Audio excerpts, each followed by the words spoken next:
Oikein hyvää aamupäivää, hyvä yleisö, ja tervetuloa Ulkopoliittisen instituutin webinaariin Venäjän hyökkäyksen vaikutukset Suomen ulkopolitiikalle. Mun nimi on Harri Mikkola ja tällä hetkellä mä johdan Suomen ulko- ja turvallisuuspolitiikan tutkimushanketta UPissa.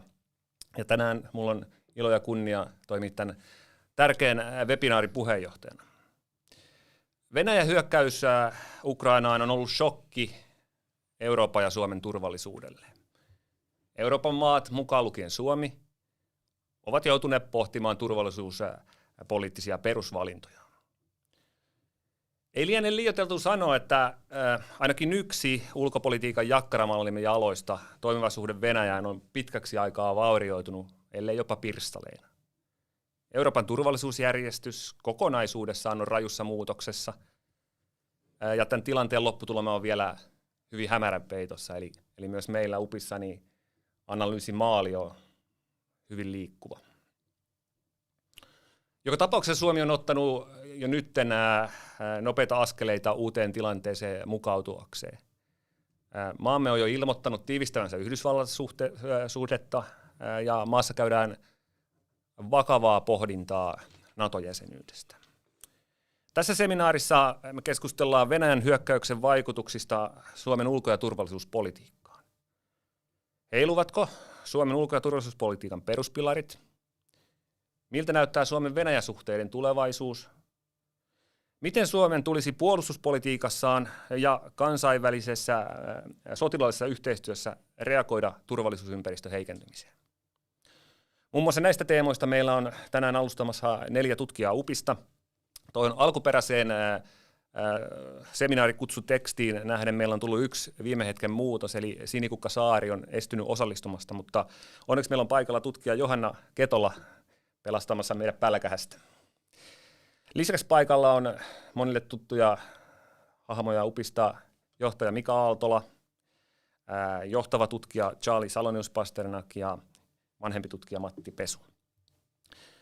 Aloitellaan seminaari alustajien puheenvuorolla ihan just, mutta ennen tätä niin muutama sana tästä seminaarin juoksutuksesta. Eli ensin me kuullaan puhujien alustukset, jonka jälkeen siirrytään sitten kysymys- ja vastausosioon.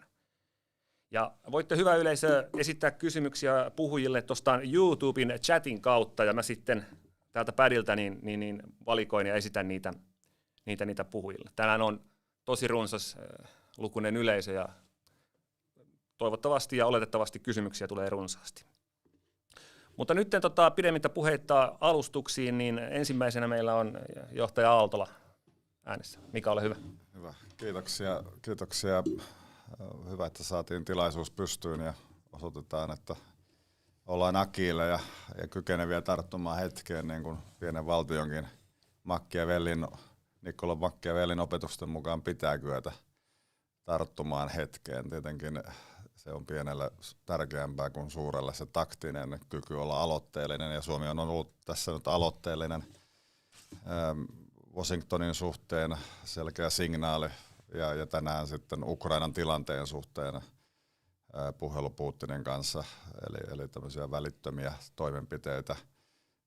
Puhelu koskettelee Ukrainan tilannetta, edes jonkunlaisen humanitaarisen tilan, edes rohtuisen sitä aikaansaaminen on tärkeää ukrainalaisille, ja kaikki me olemme katselleet, kauhulla seuranneet sitä, mitä moderni sodankäynti on, miten keskiaikaista se on, miten brutaalia se on, kun käydään tuhoamissotaa Euroopan pinta-alaltaan yhtä isointa valtiota vastaan. Se on lohdutonta katseltavaa, ja tuo puhelu tänään Putin ja niistä välillä koskettelee sitä, ja siihen tietenkään ei kannata tuoda sitten niin kuin Suomea, vaan Suomen valintoja, koska ne on Suomen itsenäisiä päätöksiä, eikä ne ole Venäjän asia, eikä ne kuulu Venäjälle. Mutta totta kai signaaleja saattaa tulla, ja niitä ei kannata siis tässä suhteessa ylitulkita. Suomi tekee omat ratkaisunsa, ja sitä puidaan. Se, että tehdään niinku ratkaisuja lyhyessä aikaikkunassa, johtuu tässä tilanteesta, jota tietenkin tämä tilanne itsessään, tämä sodan pedon irti pääseminen Euroopassa, jota on vaikea pitää kurissa, ja kaikki pyrkii kaikin keinoin välttämään sen leviämistä, johtuen siitä, että sota erityisesti Euroopassa on leviävää tyyppiä ollut historiallisesti, ja me olemme nähneet 2 maailmansodan runteleman mantereen kehittyvän kohti rauhanomaisempaa tilaa Neuvostoliiton romahdettua. Eli se kehitys siihen rauhanomaiseen ja vakaaseen tilaan liittyy siis suurvaltasuhteiden muutokseen. Tämä hegemoninen kamppailu Yhdysvaltojen ja Neuvostoliiton välillä, jota me kutsumme kylmäksi sodaksi, oli hyvä esimerkki siitä, mitä suurvaltasuhteet ovat. Käytiin paljon epäsuoria sotia, mutta suoraa sotaa ei käyty. Ydinaseet toimi siinä tietynlaisena tulppana, eli ydinasepelote. Kylmän sodan aikana toimi. Nyt ollaan tietysti vähän levottomammassa tilanteessa, ja ydinasekortteja on vilauteltu. Erityisesti Venäjä on tuonut esiin myös koko muuta repertuaaria, kun Venäjä puhuu kemiallisista ja biologisista aseista Ukrainassa, niin kaikki me ymmärrämme, että miten se pitää lukea se viesti. Siellähän ei kemiallisia ja biologisia aseita ole kehitelty eikä ydinaseita, vaan niitä on Venäjällä. Eli tämmöinen iso valtakamppailu on käsillä, ja se oli selkeästi tulossa. Analysoimme Kiinan nousua ja sen seurauksia, ja Yhdysvalloissakin katse on ollut Kiinassa, ja myös Euroopassa viime aikoina on puhuttu paljon Kiinasta. On haluttu olla geopoliittisempia ja geoekonomisempia, eli siis tavallaan geostrategisia, ymmärtää asiat strategisesti isolta kartalta, ja siinä kannattaa usein niin kuin hypätä, eli kiskoa vähän itseänsä lintuperspektiiviin, niin kuin Upillakin on tarkoitus siis nähdä skenaarioita ja tulkita dynamiikkaa. Me emme ole poliittisia päätöksentekijöitä, emme päätä asioista, mutta valmistelemme ja neuvomme ja tuemme julkista keskustelua. Ja siihen lintuperspektiivin kun hyppää, niin sitten päästään isoon historialliseen jatkumoon, jossa tällaiset hegemoniset kamppailut ei ne tapahdu rauhanomaisesti, vaan melkeinpä aina. Melkeinpä poikkeuksetta niissä on kyseessä niin kuin isoja konflikteja tai sarja isoja konflikteja. Ja Venäjä, kun se haastaa eurooppalaista järjestystä, niin se ehkä vähän yllätti siinä, että kas kummaa se tapahtui Euroopassa, mutta jos historiankirjoja katselemme, niin päivän selvää, että hegemonisen kamppailun ensimmäiset vaiheet ainakin keskittyy Eurooppaan. Eli jos iso kuvaa katsoo, niin odotettavissa on tämmöinen vaiheittainen ajanjakso, joka on melko myrskyinen ja turbulentti. Eli kannattaa turvavyöt laittaa kiinni. Mutta jos oikeita päätöksiä tehdään vakaasti, niin voidaan luottaa siihen, että Suomi pysyy suojassa, vaikka sodan häntä on aina arvaamaton, ja se saattaa niin kuin osua jossakin muodossa Itämerelle ja arktiselle alueelle ja myös meidän jo hyvin vaurioitunut Venäjän suhde niin saattaa nähdä uusia häiriöjaksoja. Konfliktit on monimuotoisia ja vaikutuskeinot monimuotoisia, mutta geopolitiikkaa voidaan soveltaa uusilla keinoilla, uusilla alustoilla, kartoilla. Se on tuttua meillä, ilmatilassa se on tuttua meille, kaukovaikuttaminen on tuttua meille sodan kuvasta, mutta tämä kyberpuoli esimerkiksi on vähän semmoista uutta. Ja kun ensimmäinen Ukrainan sota alkoi vuonna 2014, niin silloin ehkä vähän selitettiin pois sitä sotaa keksimällä uuskieltä. Nyt me näemme selvästi, että ne vanhat sodan keinot on ollut siellä taustalla koko ajan, vaikka ollaan pehmitetty demokratioita tulivalmistelulla jo vuosien ajana vaalihäirinnällä, epävakauttamalla demokratioita, niin nyt sitten tämä valmistelu kääntyi tähän perinteiseen geopoliittiseen välineeseen, joka saattoi yllättää sitten Venäjän, koska se oli kuvitellut, että demokratiot ovat heikkoja, mutta aloittaessaan suoran geopoliittisen uhan epäsuoran sijasta, niin itse asiassa tuli yhdistäneeksi EUta, NATOa, transatlanttisia suhteita. Yhdysvalloillakin on nyt selkeä geostrateginen näkymä asioihin. Maa on yllättävän ulkopoliittisesti yhtenäinen, kun katsoo esimerkiksi, miten kongressissa äänestettiin mittavasta Ukrainan tukipaketista, niin se oli äänestyksen tulos oli päivänselvä, ja vaikka kongressissa on Yhdysvaltojen kongressissa paljon Trumpin kannattajia, niin heillekin asia on selvä. Sota tuottaa tiettyä järkeä ja tolkkua, ja se myös yhdistää. Näin se aina on tehnyt, ja nyt se teki sen uudestaan, ja se on yllättävää, että se tuli Putinille yllätyksenä.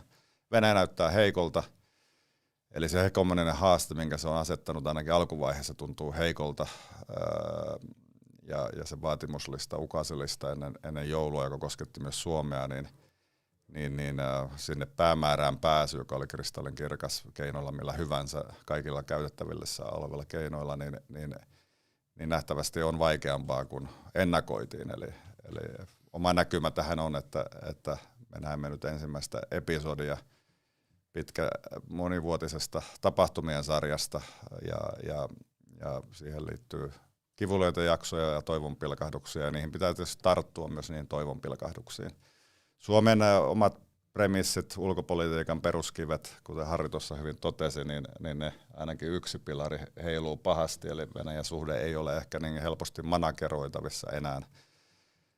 Ja sitten kansainvälinen multilateraalinen järjestys, se on osoittanut heikkouttaa jo pandemian olosuhteissa, ja se sodan ja rauhan kysymyksiinkin suhteessa se osoittaa heikkoutta, eli siihen perinteiseen tehtävään, mikä esimerkiksi YK:n turvallisuusneuvostolla on, niin toisen maailmansodan voittajavaltiot eivät löydä enää 10 vuosien jälkeen yhteistä säveltä näissä asioissa, eli globaali multilateraalinen pohjaan hapertunut ja myös yleiseurooppalainen järjestys on häiriintynyt. Etyj ei tämmöisessä tilanteessa sano vaikea toimia, ne prosessit on pitkiä. Siihen on tiettyjä mekanismeja, katsotaan miten ne toimii, mutta tavallaan nämä kaksi pilaria, eli tämä läntinen turvallisuuskudelma, niin kuin sitä aikaisemmin kutsuttiin, niin sitä voidaan terästää. Ja siitä on kysymys tässä niin kuin, mitä nyt puidaan, miten se on terästettävissä, minkälaisilla bilateraalisilla ja minilateraalisilla järjestelyillä se on terästettävissä, että Suomi voisi ottaa askeleen tukevalle maaperälle, jossa se ei vielä muuta kuitenkaan rauhanajan statustaan liittoutumattomasta maasta liittoutuneeksi. Ja sitten se toinen vaihtoehto on sitten niin kuin pitempi hyppy NATOon, jossa selkeästi ikkuna on tällä hetkellä auki yhdysvaltalaisesta näkökulmasta. Yksi Venäjän vastainen toimenpide selkeimpiä sellaisia, jos Suomen ja Ruotsin NATO-jäsenyys, eli tavallaan suurvallan näkökulmasta Suomen ja Ruotsin riskin ottaminen itse asiassa olisi hyveellinen teko, mutta pienen maan näkökulmasta tietenkin se tuntuu turvattomalta, varsinkin kun me emme ole vielä edes sitä selvittäneet, että miten sinne NATOon pitäisi sitten liittyä, eli se oma päätykin tässä tunkkaisessa vuosia kestävässä NATO-keskustelussa, niin se oli tavallaan roikku ilmassa se NATO-keskustelu, koska ei ollut tehty niin kuin perustavaa laatua olevia työtä, miten sinne liitytään, miten nämä välivaiheet tapahtuu. Selvityksiä oli kyllä laadittu, mutta esimerkiksi ei tiedetä, että miten kansan mielipidettä, minkälainen eduskuntaenemmistö tarvitaan, mikä se prosessi on. Nyt sitä sitten selvitetään ja ehkä se saa sitten tukea tämä prosessi siitä, ja sen pitääkin saada yhteismielisyyttä aikaan sen suhteen, että miten Suomi tekee ratkaisevia päätöksiä. Tämä kolmas vaihtoehto, eli paikallaan pysyminen, on ehkä kaikkein riskialttein. Siinä on eniten miinuksia, koska se asettaa Suomen ajopuuksi, kun muu maailma on liikkeellä. Jos Suomi vaan on tekemättä mitään, niin me itse asiassa alistumme Venäjän vaateille. Vaikka emme niille suoraan myönnykään, niin olemalla tekemättä mitään, niin Suomi tavallaan toteuttaa ne ukaasit, mitä Venäjä vaati. Eli sitten jää jäljelle niin kuin nämä kaksi, eli askel tai kukonloikka. Ja kaikki perustuu siis sille, mitä meillä on jäljellä, sillähän täytyy pärjätä. On ne läntiset sidokset, se läntinen multilateralismi ja instituutiot ja sitten suhteet tiettyihin keskeisiin maihin. Ja kaiken taustalla on se, että ei amerikkalainen ratsuväki tule pelastaa meitä hädän hetkellä, vaan itse me se joudutaan joka tapauksessa tekemään. Mutta tietysti on hyvä, jos apua saadaan. Se on yksi Ukrainan sodan tähän astisista selkein opetus, eli sotilaiden huoltovarmuus pitää ainakin olla taattua. Mutta ei sen enempää vielä aikaa, mielellään annan tilaa muille. Kiitoksia, Mika. Sä mainitsit tuosta lännen yhtenäisyydestä ja kuinka se on yllättänyt Putinin ja varmasti on yllättänyt hyvin monet muutkin. Meikäläinen mukaan luettuna yllätti mut kyllä täysin. Mä voisin tähän väliin oikeastaan pyytää sinua selventää tai kysyä sellaisen kysymyksen, että miten sä arvioisit niin kuin Naton avointen ovien politiikan uskottavuutta? Viestejä on tullut, että ovi on Sepposen selällään auki, mutta myöskin viestejä on tullut eri paikoista, että nyt ei ole oikea aika, että tämmöinen eskaloisi tilannetta. Että miten sä arvioisit tätä niin kuin avoimen ovien politiikan uskottavuutta ylipäätänsä? Kyllä, siis siinä on kaikissa on plussia ja miinuksia ja kaikissa vaihtoehdoissa on riskejä. Ja tämä ei ole ainoa tilanne, jossa me joudumme tulevaisuudessa tekemään valintoja. Eli nyt kannattaa niin kuin miettiä pitemmällä aikavälillä niitä riskikertoimia, eli ne reitit, mitä valitaan, kun ollaan tiehaarassa, niin että ne kantaa siis pitkälle ja tukevaa maata ottaa askeleita, niin on olemassa. Eli nämä kaksi vaihtoehtoa ei sulje toisiaan pois, vaan askel, jos ei uskalleta ottaa sitä riskiä suorasta NATO-hakemuksesta, niin askel pitää olla siis kuitenkin niin, että sitä riskiä pienentää sitten tulevaisuudessa sitä suoran NATO-hakemuksen riskiä. Mutta mitä tuohon nyt sanoisi, Yhdysvaltojen presidenttihän on aika vapaa toimimaan ulko- ja turvallisuuspolitiikassa ja se ei ole kongressista kiinni, miten Yhdysvallat niin kuin suhtautuu asiaan vai istuvasta presidentistä. Ja NATO periaatteessa redusoituu loppujen lopuksi Yhdysvaltoihin, sinnehän se jäsenhakemuskin lähetetään. Ja jos Yhdysvallat on sen takana, niin olisi vaikea nähdä, että Yhdysvaltojen turvatakeista riippuvaiset NATO-maat eivät olisi sen takana. Turkista on paljon puhuttu.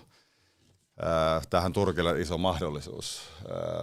Heidän Eurooppa-suhteensa kertaheitollahan paranee ilman, että Erdogan joutuu muuttamaan paljon linjaansa.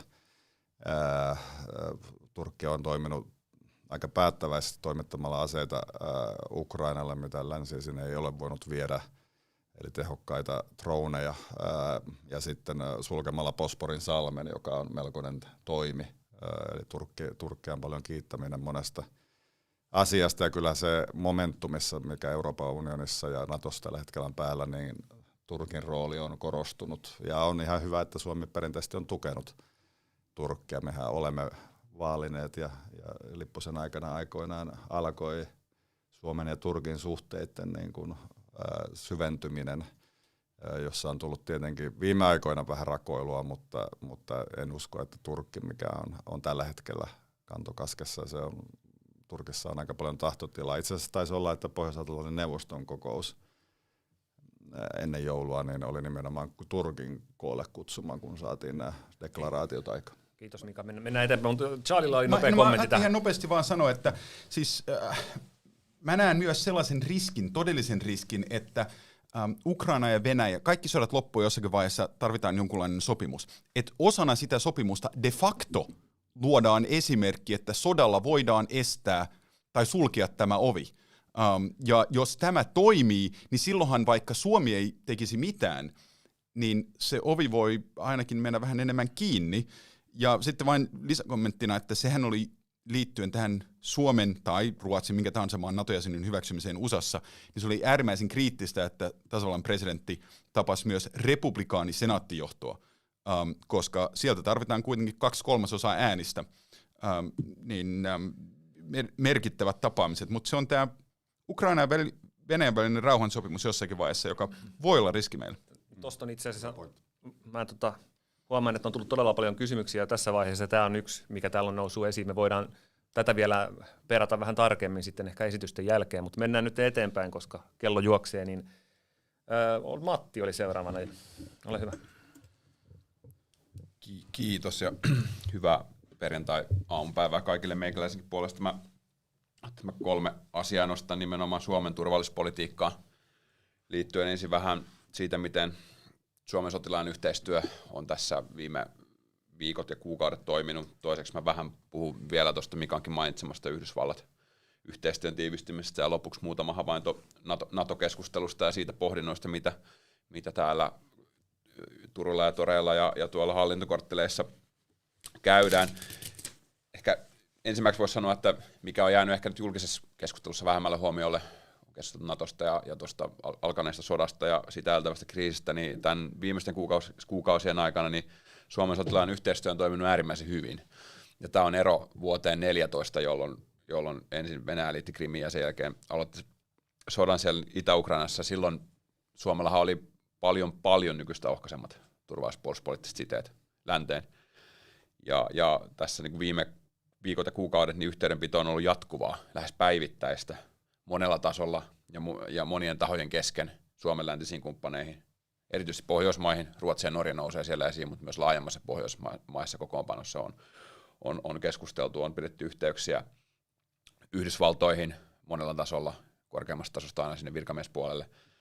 Suomi on vedetty mukaan Naton keskeisiin kokouksiin. Nato on toiminut päämies, ulkoministeri ja puolustusministeritasolla, ja Suomi on ollut niissä keskusteluissa mukana. On aktivoitu NATO-kumppanuuden mahdollisuuksia, eli tehostettu tiedonvaihtoa. Suomi ymmärtääkseni saa hyvin pitkälti nyt automaattisesti samaa tietoa tuosta sodasta, mitä muut NATO-maat. Ja on ollut esimerkiksi brittivetosen JEF-koalition päämiestapaaminen ja puolustusministeritapaaminen ja niin edelleen. Ja Suomi on näissä ollut keskusteluissa mukana, ja tämä on tärkeää, koska tämä niin kuin poliittisen tai poliittis-strategisen tason keskustelu potentiaalisesti luo myös yhteistä tilannekuvaa siitä, mitä tapahtuu Ukrainassa, mitä tapahtuu muualla Euroopassa, ja taas se yhteinen kuva sitten on edellytys mahdolliselle operatiiviselle yhteistyölle, jos tilanne kiristyy. Siksi on tärkeää, että Suomi on ollut näissä keskusteluissa mukana, ja Suomi on toiminut jo nyt osana läntistä turvallisuus- ja puolustusjärjestelmää, vaikka Suomi ei nyt sotilasliittoon kuulukaan. Nostan noista keskusteluista tuon Yhdysvallat-puolen esille, eli viime perjantain Niinistön matka vierailu Yhdysvaltoihin oli äärimmäisen merkittävä. Se jää Suomen ulko- ja turvallisuuspolitiikan historiankirjoihin. Kireässä tilanteessa ovi auki Washingtoniin. Siinä ulosmitattiin pääomaa, mitä Suomi on sinne vuosikymmeniä rakentanut esimerkiksi puolustusmateriaaliyhteistyön avulla. Ja siinä niin voin ajatella sitä tapaamista lyhyellä tähtäimellä ja pidemmällä tähtäimellä. Lyhyellä tähtäimellä voidaan ajatella, että siellä niin Yhdysvallat puolella oli tarjolla vähän niin sanottua pidäke lisää. Eli kun Suomen presidentti istuu Valkoisessa talossa Yhdysvaltain presidentin vierellä, niin se lähettää signaalin, mikä puhui jo signaalista, ja signaali, että Yhdysvallat on kiinnostunut Suomen turvallisuudesta. Pidemmällä aikavälillä niin me nähdään sitten, miten tämä yhteistyö kenties materialisoituu. Oletan, että puolustusmateriaali ja puolustusmateriaalikysymykset, sotilaalliseen huoltovarmuuteen liittyvät kysymykset on aika pinnalla. Jos tuossa alkuviikosta maanantaina puolustusvoimien komentaja Kivinen puhuu maanpuolustuskurssin avajaissa puolustusmateriaalin käyttövarmuuden parantamisesta ja uusista materiaalihankinnoista, ja jos ajatellaan puolustustarvikkeiden ja asejärjestelmien saatavuutta, niin kyllähän siinä Yhdysvallat on ihan korvaamaton kumppani, ja tärkeää on myös huomioida se, että tästä Suomen ja Yhdysvaltain suhteiden tiivistymisestä sovittiin presidenttitasolla ja varsinkin Yhdysvalloissa, niin se siellä saa kyllä aikaa vipenää kinttuihin ja prosessit nopeutuu.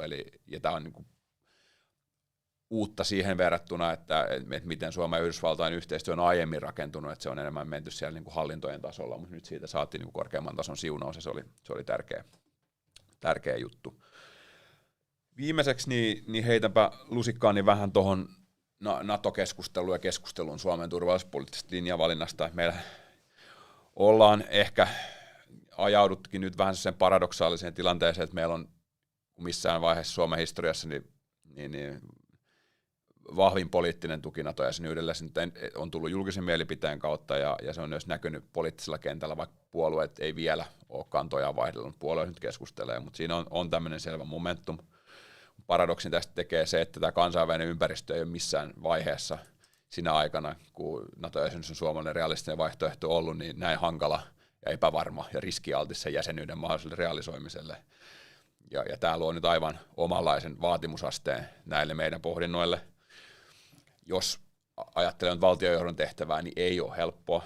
Heillä on nyt ilmassa monta palloa, meillä on yhtäältä kotimainen paine tehdä päätöksiä ja osoittaa signaaleja, että Suomi liikkuu ja tekee. Toisaalta meillä on avoin sota ja siihen liittyvä laajempi lännen ja Venäjän välinen konflikti, jonka etenemistä me ei tiedetä vielä, mihin suuntaan se tulee. Siinä on eri skenaarioita, jotka eri tavalla vaikuttaa Suomen mahdolliseen liikkumavaraan. Ja tässä ehkä sanoisin, että kun puhuttiin jo, Charlie nosti tuolta tuon mahdollisen rauhansopimuksen, siinähän on niin olennaista se, että mikä sen sisältö on. Että niin kuin lännen ja Ukrainan se ehkä yhteinen strateginen tavoite ajaa tilanne siihen kustannuksia Venäjälle aiheuttamalla, että Venäjä perääntyy niissä vaatimuksissaan, jotka on kaikkein pisimmälle vietyä. Tämä on se ideaaliskenaario, ja se pitää olla se lännen strateginen kuva, johon tätä nyt ohjataan. Ja joka tapauksessa kyllä Venäjä tästä nyt on aikamoisen myös strategisen tappion saanut. He voi tietysti sotilaallisesti siellä vielä nyt pärjätä ja edetä, mutta mä en keksi, että millä tavalla he tästä niin kuin ison voiton itselleen rakentaa. Ja tärkeintä olisi nyt antaa semmoinen signaali, että joka ei rohkaisisi vastaavaan toimintaan muilla rajamailla, ainakaan missään nimessä, ainakaan niin kuin lyhyellä aikavälillä, totta kai sitten pidemmällä aikavälillä me ei tiedetä mitä tapahtuu.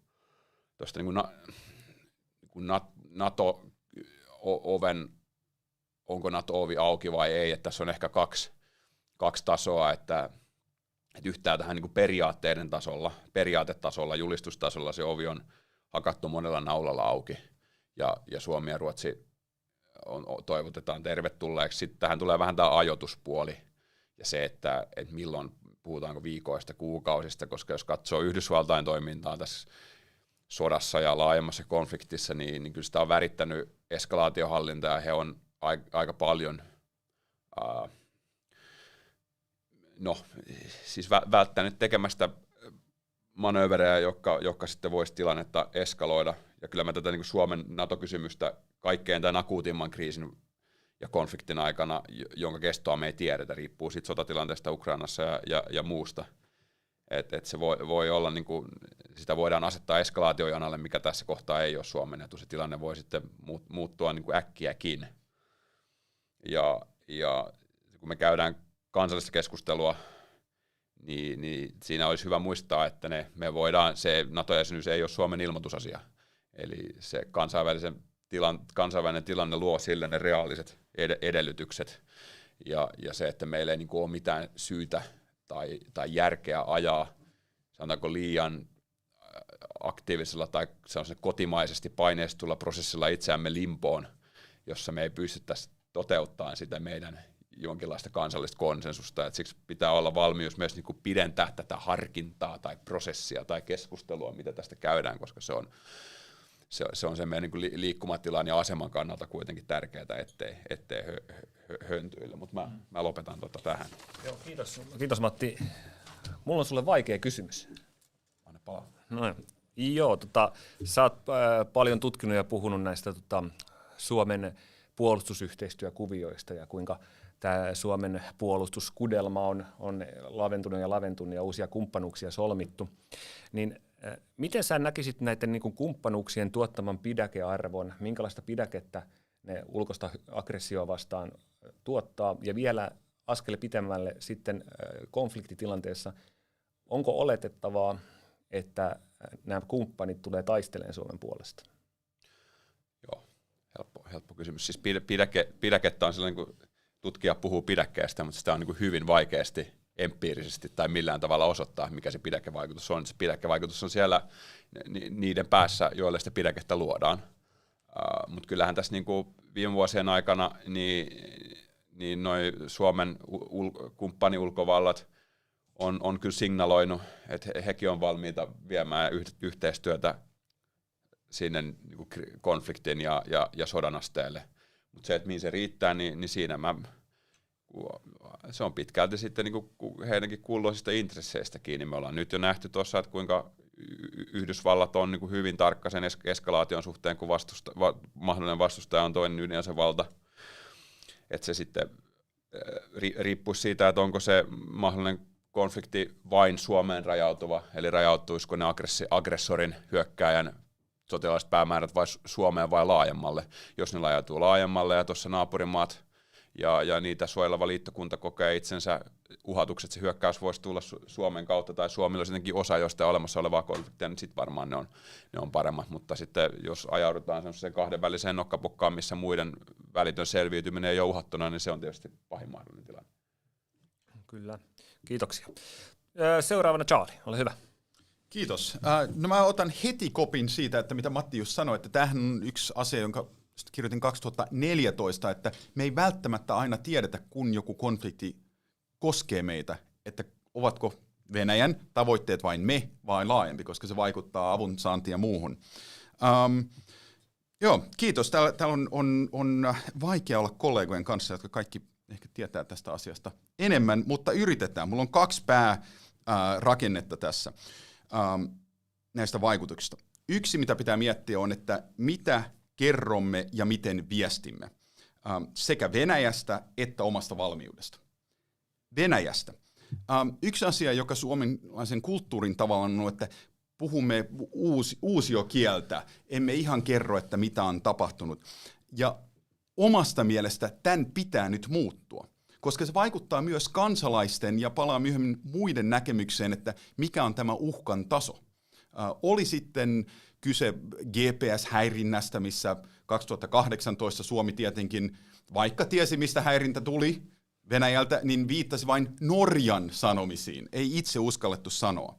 Sitten on myös tässä 2014 jälkeen Venäjä on tehnyt kaikenlaisia asioita kohdistettuna juuri Suomeen, joita normaali naapuri ei tee. Ja en sano, että jokaisesta näistä risahduksesta tai toimesta pitäisi sanoa jotain, mutta väittäisin, että on tärkeää kuitenkin, koska se lisää kansalaisten ymmärrystä. Jos esimerkiksi käydään keskustelua, että sisäisen turvallisuuden tai puolustusvoimien resursseja pitäisi lisätä, se voi olla joskus vaikea ymmärtää, että miksi pitäisi, ellei tiedä, mitä kaikkea on tapahtunut. Niin tässä olisi varmaan olla hyvä jonkunlainen muutos. Tähän liittyy myös se, että kun esimerkiksi Venäjän, Suomen presidentit keskustelevat, niin suomalainen kulttuuri on ollut sanoa niin vähän kuin mahdollista, jolloin jätämme sen tarinan kertomisen Venäjälle. Ja yllätys, yllätys, se on aina Venäjän raamittama, jossa pyritään erittelemään Suomi, että nyt on erityissuhde tässä ja Suomi oikeastaan vähän pyristelee vastaan EUta ja muuta. Sen tilalle, että me kertoisimme sen tarinan, ei nyt jokaista lausetta, mitä ollaan kerrottu, mutta vähän avoimemmin taas. Eli tämä oli Venäjästä. Sitten omasta valmiudesta. Itse olen käyttänyt tätä termiä etenkin puolustusvoimien viestinnän suhteen, on tällainen do, don't talk, eli tehdään vain, mutta ei kerrota. Ja sitten se jää tutkijoiden avattavaksi, että mitä kaikkea nyt ollaan tehtykään. Se on ymmärrettävää, mutta puhuttiin pidäkkeestä tästä, ja joskus on kerrottava, mitä se on. Oma kommentti siihen on, että Suomen ja Ruotsin välillä esimerkiksi on luotu ehkä tällainen vanha niin kuin merivoima-historia-analyysikonsepti kuin fleet in being. Eli Venäjän olisi huomioitava, että he ei tiedä suunnittelussa, että onko vastassa vain esimerkiksi Ruotsin, tai vastassa vain Suomen tai Ruotsin ilmavoimat, tai molempien yhdessä. Ja tässähän on iso vaikutus, että miten paljon resursseja tarvitaan, tai onko niitä resursseja tarpeeksi toteuttamaan hyvä hyökkäys, eli pidäkearvo. Mutta vähän laajemmin itse kaipaisin tämän jälkeen viestintää yhteiskunnan varautumisesta. Ollaan nähty Ukrainassa esimerkkiä, että siellä ehkä tämä aloitettiin vähän myöhään, mutta meillä on nyt aikaa tähän. Ollaan nähty ties miten monta artikkelia, some on täynnä kansalaisia, jotka miettivät, että mitä he voisi tehdä, miten he voi varautua. Itse tai ryhmissä. No itse on helppo perhetasolla, hankkikaa hätävara. Sitä ei tarvita vain 3. maailmansotaan, mutta myös syysmyrskyihin tai mihinkä tahansa muuhun tällaiseen niin kuin hetkelliseen ongelmaan. Ja menkää Marttojen sivulle tai jonnekin muualle, jos haluaa listoja ja neuvoja, mitä se voisi sisällyttää. Ruotsissa ja monessa muussa valtiossahan on lähetetty valtion puolesta tällainen varautumislappu. Jos sota tulee, niin muista ja tiedä nämä asiat. Ja Suomessa olen kuullut, että tätä harkittiin, mutta sitten ajateltiin joidenkin viranomaisten taholta, että no mutta hei, suomalaiset tietää, mitä sota on. A, mä en ole ihan varma siitä, B, kyseessähän oli varautuminen. Niin toivottavasti tätäkin voisi hieman miettiä. Ja miksi tämä on kaikki tärkeää, että ne kerrotaan omassa varautumisesta? Sen takia, että Suomessa on juuri nyttenkin yrityksiä, sekä suomalaisia että sitten kansainvälisiä tytäryrityksiä, jotka on itse miettimässä investointeja, Suomen maariskiä, niiden työntekijät on miettimässä, että muutetaanko me Suomeen, lähdetäänkö me Suomesta, onko Suomen valtio tehnyt mitään ja niin edelleen. Joka tietenkin loppujen lopuksi sitten näkyy investoinnissa, työpaikoissa Suomessa. Sitten se toinen nopea asia. Nyt meillä on aikaa korjata ja kehittää. Kukaan ei varmaan usko, että Venäjällä on kykyä tai halua parin kuukauden sisällä nyt lähteä niin kuin Suomeen ottamaan pataan niin sanotusti. Mutta Suomessa kehittäminen kestää joskus, niin kannattaisi varmaan aloittaa nyt. Yksi on kokonaismaanpuolustus, ja itse ainakin on puhunut sen, että jonkunlainen kansalaispalvelus. On eri pituisia, ja koronassa ollaan nähty, että on monia eri tehtäviä, joita voisi tehdä. Ja se antaisi tasapainon sillä ajatuksella, että meillä on kaikilla yksilönä oikeuksia, mutta ehkä meillä on jotain vastuita, ja suurimmalla osalla mä väittäisin, että se tekee ihan hyvää tehdä jotain itseänsä suurempaa. Niin tämä on yksi suurempi kehityksen asia. Toinen on kyber, siitä on puhunut paljon. Tämä matriisiyhteistyökudelma, joka nykyisin on, sopii erittäin surkeasti siihen, että miten eri valtiolliset toimijat toteuttaa kyberoperaatiota Suomeakin vastaan. Ja Suomessa ei aina ole hyvä osoittaa sormilla, mutta nyt on pakko sanoa, että löytyy yksi ministeriö, liikenne- ja viestintäministeriö, joka näkee kyberturvallisuuden ja puolustuksen hyvin eri lailla kuin lähes kaikki muut suomalaiset viranomaiset. Niin tässä varmaan poliittista johtajuutta, että saadaan kaikki leikkimään yhtä hyvin ja kauniisti. Ja sitten viimeisenä vielä nopea pari sanaa puolustusvoimien kehittämisestä. Todellakin nyt ollaan puhuttu siitä, että lisää määrärahaa, puolustusvoimat on luomassa listoja. Mutta tietenkin se on niin kuin seksikästä hankkia jotain rompetta. Niitäkin tarvitaan, mutta pitää myös satsata puolustusvoimien henkilöstön jaksamiseen. Ja kuten puolustusselonteossa mainittiin, reserviläisiä pitää kyllä käyttää merkittävästi joustavammin. Ja tästä on esimerkkejä, oli sitten Britanniasta tai Virosta tai Ruotsista jopa. Niin tässä on pari asiaa, jotka nyt tulee mieleen. Kiitos. Kiitoksia. Puhuit tuosta niin strategisesta kommunikaatiosta ja kuinka me viestitään omasta toiminnastamme ja politiikastamme niin kuin ulospäin. Tietysti niin kuin perinteisesti suomalaiseen strategiseen kulttuuriin on kuulunut tämmöinen tietty pidättyväisyys Venäjää kohtaan ja myös pidättyväisyys toimista, joka nähtäisi tai joka Venäjä kenties tulkitsisi provosoivaksi. Nyt tämä tilanne on kuitenkin muuttunut, niin mä kysyisin sun mielipidettä siitä, että mikä on meidän tavallaan niin kuin diplomatia- ja ulkopolitiikan mahdollisuudet niin kuin omalla toiminnallaan niin kuin manageroida tätä asiaa ja myös omalla toiminnallaan niin kuin hallita sitä konfliktipotentiaalia, mikä on Itämeren ja arktisen alueen ympäristössä. Erittäin hyvä kysymys. Tietenkin pitää olla uskoa itseensä, vaikka on pieni toimija. Ja että on joku päämäärä, ei tämä lastu laineilla. Ehkä me ollaan nähty se, että niin kauan kun toimitaan jonkun laatikon sisällä, niin Suomi voi yrittää niin kuin marginaalisesti parantaa suhdetta Venäjään. Katsotaan, että voidaanko kuitenkin jatkaa kauppaa tai miten turistit voivat liikkua tai jotain tällaista. Mutta loppujen lopuksi sehän on Venäjän toiminta, joka raamittaa tätä. Eli jos Venäjä haluaa provosoitua tai löytää syyn toimia Suomea vastaan, niin kuten olemme nähneet Ukrainassa, niin nehän vain kehittää sellaisen. Ja siinä tulee tavallaan meidän rajat vastaan. Sitten mä voin tietenkin lisätä tuohon, että minusta on ihan turha jokaisesta asiasta laittaa tikku karhun silmään. Pitää olla vähän pelisilmää tässä, että koska kannattaa vain ignoroida, koska kannattaa vastata, mutta liittyy tähän laajempaan kudelmaan, niin no, tästä varmaan keskustellaan viikkojen sisällä eduskunnassa. Mikä on se Suomen turvallisuuspoliittinen tavallaan rooli ja liikkumatila seuraavien kuukausien aikana? Ja sitten mikä se voi olla edes vuoden 2 kuluessa? Kiitoksia. Itse asiassa tämä on todella niin kuin tärkeä kysymys tästä Suomen ulkopolitiikan diplomatian liikkumatilasta. Ja me voitaisiin ennen kuin mennään Johannan puheenvuoroon tarkemmin, niin käydä tätä vielä pikkasen muutamilla kommenteilla läpi. Sä halusit Matti kommentoida ja Mika sitten Johanna. Lyhyesti vaan, mä tuossa viittasin, että meillä on nyt niin johdolla monta palloa ilmassa ja se vähän jäi kesken se ajatus. Yksi on just, että Venäjä-suhde.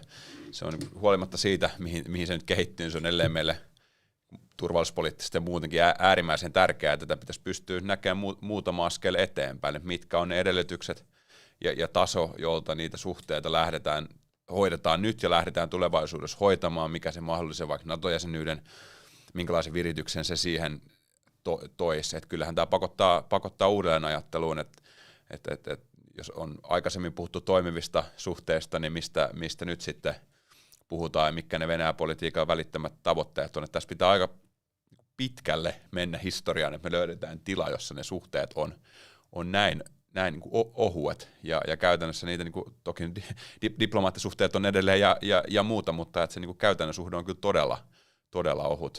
Ja tämä on ihan niin kuin aivan keskeinen, Mika puhui noista pilareista, niin keskeinen pilari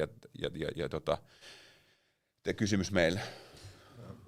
Lyhyesti voisi tuohon lisätä sen, että siis suomalaisessa päivälehdistössä 1200-luvun lopussa tätä Venäjä-suhdetta pohdittiin erilaisissa kontekstissa tietenkin osana Venäjän imperiumia, mutta itsenäisyys ajatushan Suomessa oli pitkään jo itänyt ja silloin käytettiin Venäjästä sanaa, että Venäjä on se pysyvä ukkosen johdi, jota pitkin jännitteet tulee Suomeen ja nyt me näemme sen. Tämä kudos tietenkin mahdollistaa, että sitä maadutetaan ja EU-jäsenyys oli tärkeää, että nämä shokit, jotka sieltä ukkosen johtimesta tulee, niin ne pystytään maaduttamaan mahdollisimman hyvin ja sillä on oma pidäkearvoonsa myös tällä. Tämä pidäkesana muuten sehän kertoo meidän ääripuolustuksellisesta näkemyksestä, että eikä haluta korostaa mitään offensiivista kyvykkyyttä eikä käytetä sanaa niin kuin deterrenssi suomen kielessä, vaikka sitten selonteon englanninkielinen versio käyttää sitä sanaa. Että siinä on selkeä niin kuin suomen kieli itsessään jo kertoo niin kuin tiettyä inhorealistista näkemystä siitä, että mitä on Venäjä. Mutta toinen asia, mikä tuossa halusin korostaa, on myös se, että tämä Saarin esille tuoma viestintäaspekti on tärkeä, mutta se on myös kotimaassa tärkeä. Eli mikä on se visio? Me nyt puhutaan prosessista ja puhutaan tästä kudelman terävöittämisestä ja terästämisestä. Niin kun lähdetään uudistustyötä tekemään missä tahansa organisaatiossa, niin on hyvä luoda visio. Ja prosessi itsessään ei ole visio.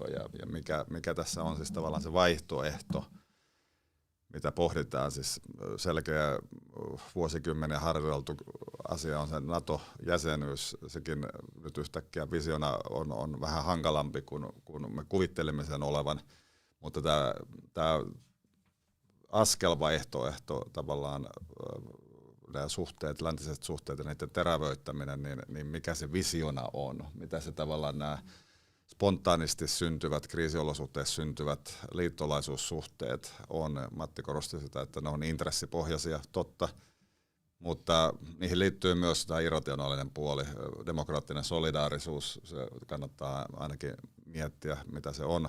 Ja sitten suurvaltakunnia, semmoinen on myös Yhdysvalloilla, semmoinen on Ranskalla, me olemme nähneet sen silloin tällöin vihottelevan, erityisesti Yhdysvalloille tätä suurvaltakunniansa koskien. Sodan perinteiset syyt yleensä liittyy aina kunniaan ja pelkoon. Ne ei ole siis niin kuin intressipohjaisia välttämättä. Ainoastaan Ukrainan sota on hyvä esimerkki siitä, että ne, jotka kalkuloivat sitä rationaalisella mallilla, niin päätyvät tulokseen, että ei sitä sotaa tule. Se on epätodennäköinen.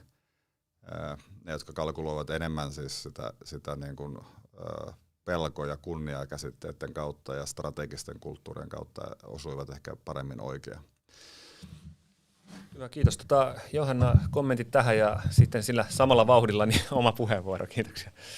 Joo, tässä on tullut pakkaa jo tyhjennettyä. Mä ajattelin omassa puheenvuorossani hiukan käydä läpi tätä ulkopolitiikan puolta, tulla täältä turvallisuus- ja puolustussektorilta enemmänkin tähän meidän ulkopoliittiseen keskusteluun ja sitten sen piirteisiin, mitä tietysti tässä kriisin aikana ja Venäjän hyökkäyksen seurauksena on tullut seurattua ja myöskin sitten omassa väitöstyössäni tulen varmaan tähän keskusteluun palaamaan. Meillähän on tässä ulkopolitiikka on ollut vähän tämmöinen ulkopoliittinen teema siinä mielessä, että se ei ole yleensä ollut sitten 90-luvun semmoinen vaaliteema, mistä poliittiset puolueet käy vaalikamppailuja.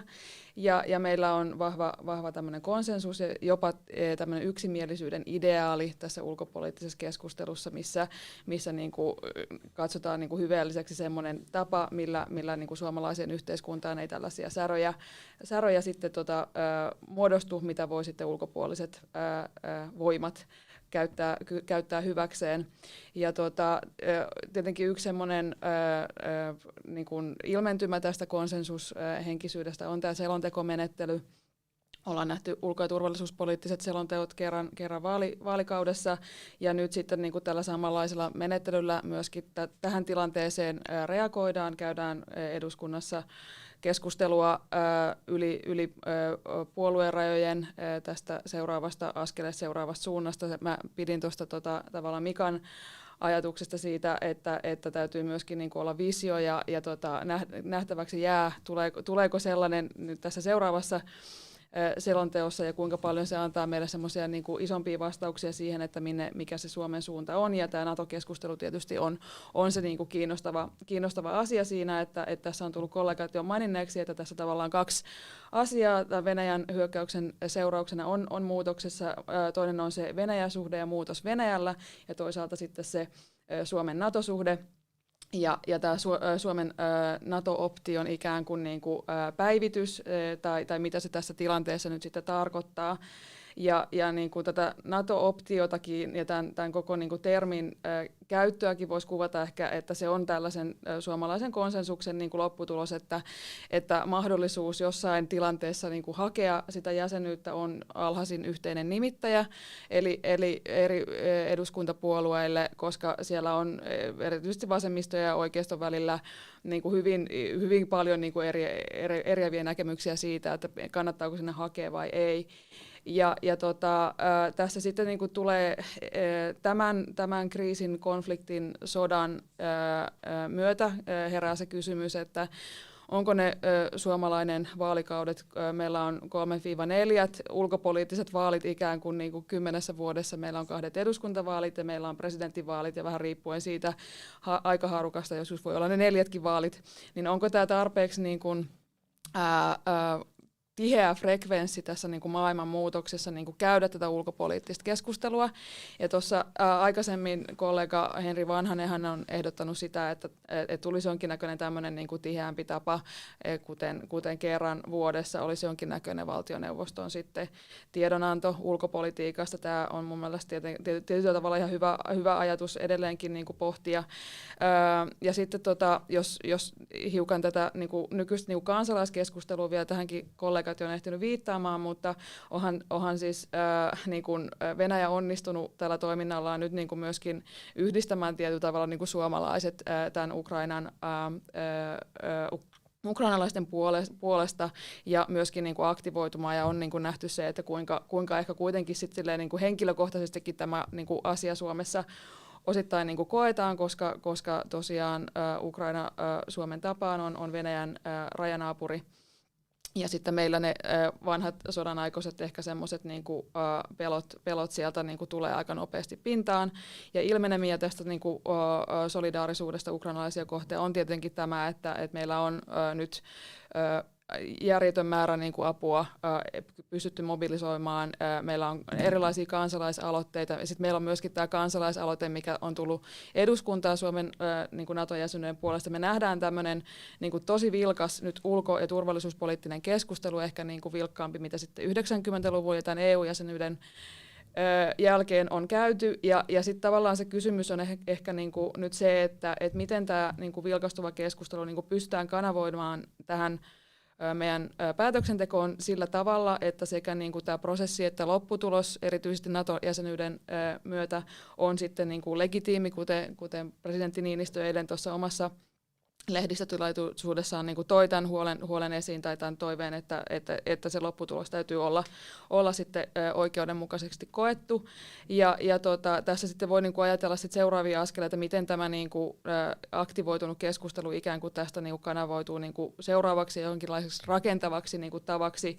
Sitten ehkä varautua niin kuin toisenlaiseen kriisiin, että voidaan tarkastella tätä asiaa niin kuin hallinnon kapasiteetin näkökulmasta ja sitten puolueiden niin kuin kapasiteetin näkökulmasta ja sitten myöskin sen yleisen kansalaiskeskustelun niin kuin näkökulmasta, että tässä niin kuin omassa koronaan liittyvässä työssä on niin kuin, nyt tullut esiin tämän hallinnon kapasiteetin ehkä tämmöinen niin kuin tietynlainen huoli, että meillähän on niin kuin tosi paljon pistetty paukkuja kaikennäköiseen varautumistyöhön, niin kuin Charlikin tuossa toi esiin, mutta sitten se toinen tapa niin kuin pohtia sitä semmoista yhteiskunnallista resilienssiä voi sitten olla niin kuin tarkastella sitä niin kuin meidän erilaisten niin kuin rakenteiden joustavuutta ja kykyä niin kuin käsitellä tämän tyyppisiä nopeita kriisejä, ja tämä tuo niin kuin sitten myöskin sen kysymyksen siitä, että millä tavalla ne tavalliset kansalaiset tähän keskusteluun ja erilaiseen niin kuin päätöksentekoon kykenee osallistumaan,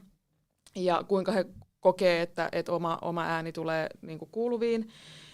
Ja tässä sitten on niin kuin tietynlainen niin kuin haaste, että miten tämmöistä niin kuin kriisiaikaista hallintoa johdetaan demokraattisesti siten, että siitä ei iso määrä kansalaista tipu niin kuin tämän kysymyksen ulkopuolelle, mutta tietenkin sitten tässä on niin kuin se tavallaan niin kuin, toinen näkökulma tähän, eli se semmoinen niin kuin eliitti ja puoluepoliittinen taso, että tavallaan niin kuin se, mitä on ollut tosi ilo nyt seurata, on, että moni poliitikko on tullut omien kantojen, omien näkemysten kanssa niin kuin ulos tähän keskusteluun, ja sitten on myöskin niin kuin ottanut asiakseen käydä sitä kansalaiskeskustelua niin kuin omissa vaalipiireissä. Ja kaikki tämä keskustelu on kyllä niin kuin tervetullutta, ja kaikkia tarvitaan, kuten meidän nykyisen tämän seminaarin tyyppistä keskustelua, jotta niitä huolia ja ajatuksia pystytään niin kuin kanavoimaan johonkin sellaiseen rakentavaan ehkä yhteistyöhön. Että tässä ehkä niin kuin heittäisi vähän haastetta myöskin sinne poliittisille puolueille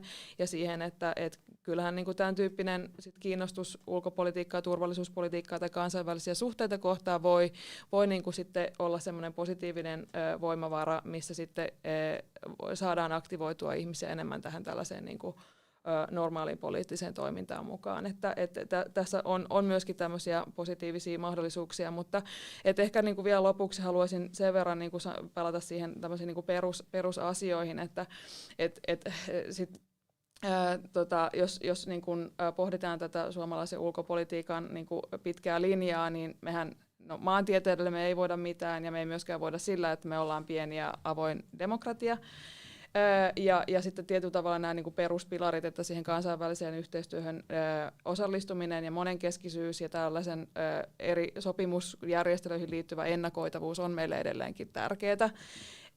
Ja niin kuin tällaisista asioista niin kuin varmaan niin kuin myöskään tässä niin kuin tulevassa selonteossa niin kuin ei tarvitse niin kuin käydä sitä neuvottelua, mutta että ehkä niin kuin se sellainen niin kuin avoimempi keskustelu niin kuin on tässä ajassa mahdollista myöskin niin kuin julkisesti, että mä uskon, että kuitenkin meidän demokratia on niin kuin tarpeeksi vahva siihen, että voidaan ehkä sitä moniäänisempääkin julkista keskustelua jo käydä ilman, että niin kuin siinä on sellainen uhka, että tämä yksimielisyys niin kuin sitten yksimielisyyden niin kuin puute johtaa tällaiseen niin kuin ikään kuin hajaantumiseen tässä yhteiskunnassa. Mutta ehkä näihin kuviin ja tunnelmiin tämä oma puheenvuoroni. Kiitoksia. Puhuit tuossa hallinnon kapasiteetista ja kuinka meidän niin kun, prosesseja on kehitetty. Mä haluaisin kysyä ehkä tällä vähän laveemmin, että miten sä näet niin kun suomalaisen järjestelmän ja ulkopolitiikan tuntijana niin suomalaisen valtiotaidon tilan tällä hetkellä? Että mikä on meidän yhteiskunnan niin kun, taito ja kyky ottaa vastaan erinäköisiä shokkeja ja kriisejä. Puhutaan mediasta, tutkijayhteisöstä niin kuin laveemmin kuin hallinnon sisällä tapahtuvista prosesseista. Että kuinka resilienttejä me ollaan tässä mielessä? Joo, hyvä kysymys, ja ehkä niin kuin mä kääntäisin tämän erityisesti sitten tällaiseksi niin kuin jopa vastaukseksi siihen, että niin kuin koskaan ei varmaan ole niin kuin olla liian taitavia, ja mun mielestä niin kuin tällaisena pienenä maana meidän täytyy niin kuin pystyä kehittämään niin kuin omaa niin kuin hallinnollista kapasiteettia ja sitten niin kuin tätä ulkopoliittista niin kuin valtiomiestaitoa niin kuin jatkuvasti, ja meillä täytyy olla niin kuin laaja piiri ihmisiä, ketä voidaan sitten tästä niin kuin tässä koneistossa ikään kuin työntää ylöspäin ja näihin keskeisiin tehtäviin, että kyllä tämmöisen niin kuin, ehkä se voi olla tämmöinen positiivinen mahdollisuus, niin kuin tuossa niin kuin aikaisemmin viittasinkin, että positiivinen mahdollisuus siinä mielessä, että nyt niin kuin, erilainen niin kuin turvallisuus- ja ulkopolitiikan osaaminen ja sen kehittäminen niin kuin sitten saattaa saada tästä jonkinnäköisen sysäyksen niin kuin eteenpäin, ja sitten tähän tiedotusvälineiden näkökulmaan liittyen, niin musta niin kuin, suomalainen vapaa media ja kriittinen media on ollut ihan keskeinen voimavara niin kuin, just koronakriisissä ja myöskin niin kuin tässä kriisissä, ja se niin kuin heidän tapansa niin kuin haastaa, ja siis myöskin toimittajakunnassa on tosi paljon Venäjä-osaajia, että kaikki niin kuin suomalainen osaaminen esimerkiksi just Venäjästä tai Natosta ei aina niin kuin ole sitten siellä niin kuin hallinnonkaan käytössä, ja sitten kun me saadaan tämmöisiä niin kuin, pitkän linjan esimerkiksi toimittajia, ketkä on asunut pitkään Venäjällä, ja heidän kauttansa niin kuin tietoa siitä niin kuin mielenliikkeestä siellä, niin onhan se äärimmäisen niin kuin arvokasta.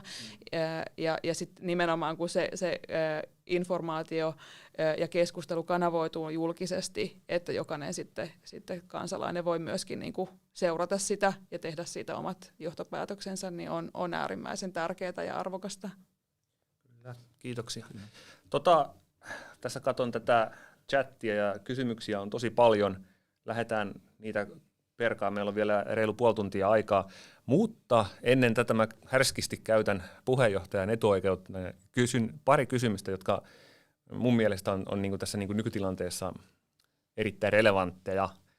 Eli kysymys 1, siis pitkäänhän meidän niin kuin puolustussuunnittelu, me ollaan lähdetty siitä, että jos Suomi joutuisi sotilaallisen konfliktin osaksi, niin se tapahtuisi, niin kuin Mattikin mainita, niin kuin tällaisena osana laajempaa eurooppalaista konfliktia tässä kontekstissa. Puhutaan tästä niin kuin horisontaalisesta eskalaatiosta, mutta niin kuin Ukrainan tapahtumat niin kuin huomioiden, niin kuinka todennäköisenä te paneelisti pidätte sitä, että Suomi voisi joutua tästä niin kuin jotenkin laajemmasta konfliktista Irlantiin tai ilman sitä, niin lähitulevaisuudessa poliittisen tai sotilaallisen painostuksen kohteeksi? Tämä oli kysymys 1. Kysymys 2.